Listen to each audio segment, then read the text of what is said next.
I almost forgot about Hawkeye. I literally, like, this morning was like, oh, crap, Hawkeye. Because, like, I was thinking Hawkeye was only going to be on Wednesday for the first week because of Thanksgiving. But no, Hawkeye will be on Wednesdays every day from now until it ends. So let's talk about Hawkeye episode 3.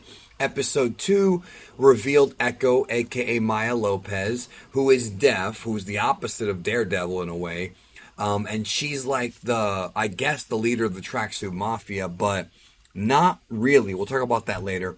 And she was introduced here when Clint and Kate being captured by the Tracksuit Mafia.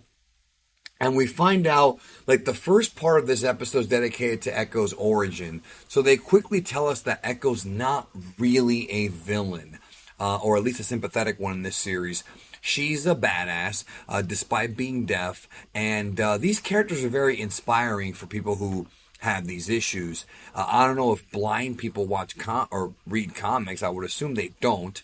Talking about, Daredevil. But deaf people certainly do. And this is a good character for the hearing impaired, if they're going to do that. So anyways, let me get back to what I was talking about. So Clint and Kate are captured by Echo's people, the Tracksuit Mafia, because Ronan killed her father and she wants vengeance. So they have this exchange with sign language, kind of funny. Clint tells Maya that Ronan is dead, killed by Black Widow, but Maya can tell he's lying.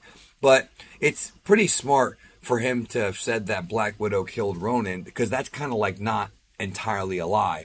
He is Ronan, but if you remember in Endgame, she went to go find Ronan, and when she brought him back, he went back to being Hawkeye. So kind of Ronan was dead. Figuratively from a certain point of view, as Obi-Wan would say. Same idea, and I like this because they're exploring that 5-year time skip in Endgame. And I've been saying this before, like, I always wanted them to make more movies and more stories during that 5-year time skip to tell us what happened. Like, the idea of stuff happening on Earth when half the universe was snapped is interesting to me. Obviously, you had small micro adventures with the Avengers, but there's a lot of stuff that we don't know details of, so that was interesting. So Echo kicks Hawkeye's ass in their fight, knocking out his hearing aid, and I loved Hawkeye shooting the arrows to free Kate. I thought that was awesome. And then the scene where he's like hiding in the pool of balls, like, that was awesome too. Very enjoyable. Episode 3 was probably the most enjoyable episode of Hawkeye.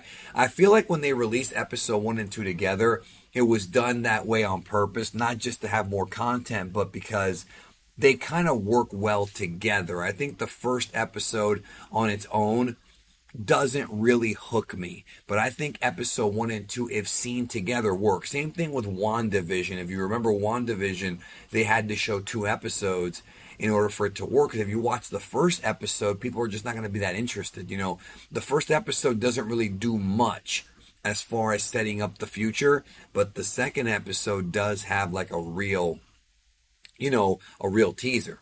So they show the escape in the car, and this is the scene that was shown on Disney Plus Day. I think it was that day, where they steal the car and are escaping with Kate, shooting the trick arrows outside the car, and Clint driving. There's way more stuff in the actual version. This was an amazing sequence.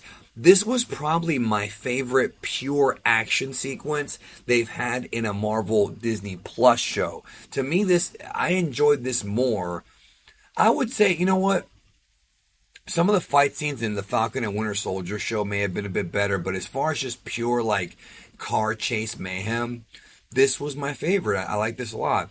Low-key had some good fantasy stuff, but this was my favorite, like, overall scene. They had the sequence on the bridge. It's incredible, and I like how they're showing, like, Clint training Kate. This is my favorite part of the show so far.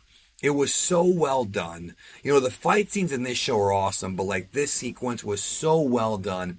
I would love to have seen this in a movie theater type of setting, because this is the kind of action piece that works in a movie theater.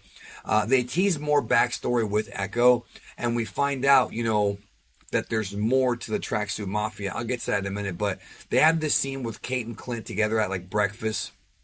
And she draws the Hawkeye outfit from the comics saying, this should be more noticeable. That's an Easter egg for the fan. That's all that is. I doubt we'll see Clint wear that. And Clint tells her that he's not a role model, but she's not having it. She loves this guy.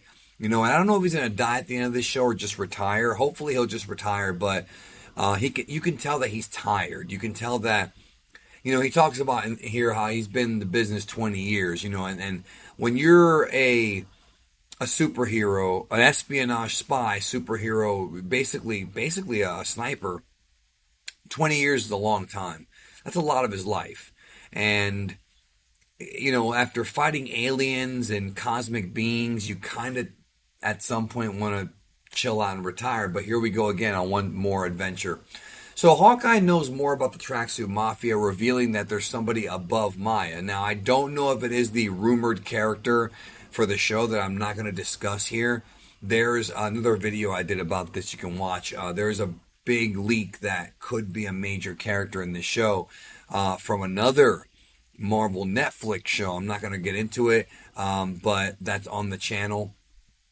But I wanted to say that in the comics, the Tracksuit Mafia was called the Tracksuit Draculas, but they don't call them that here, so I wonder why they didn't use that. I'm sorry, I was going to say, I don't remember Echo being there. I didn't know much about Echo. I've said that before.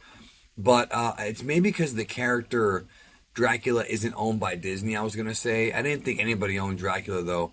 So Kate and Clint start to investigate the murder, and Kazi is brought up. And I think I remember Kazi being the clown from the comics, somebody who was specifically hired to kill Clint. Now, I'm not an expert on the Hawkeye character, and I didn't read any of the Hawkeye solo stuff, although this show is making me want to check it out because I love Daredevil and I love like more of the grounded street Marvel shows. The cosmic stuff is cool, but I really think that Marvel needs like the more street stuff, the more espionage, realistic stuff. I love that stuff.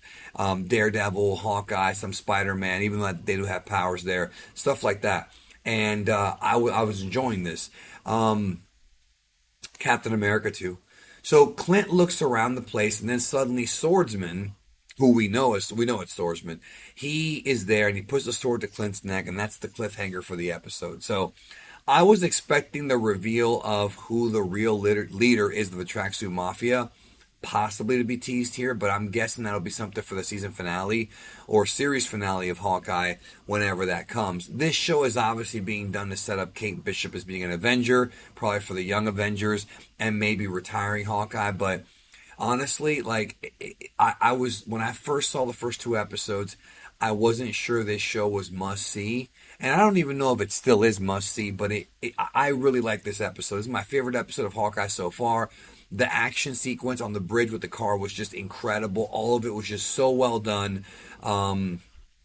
And really entertaining. Lots of action in this one. And I'm not one of those guys that every episode has to have action, but when it's good action, I think it can be quality stuff, and this was quality. So, thumbs up for episode 3 of Hawkeye. Did you like it? Let me know down below. I'll see y'all next time.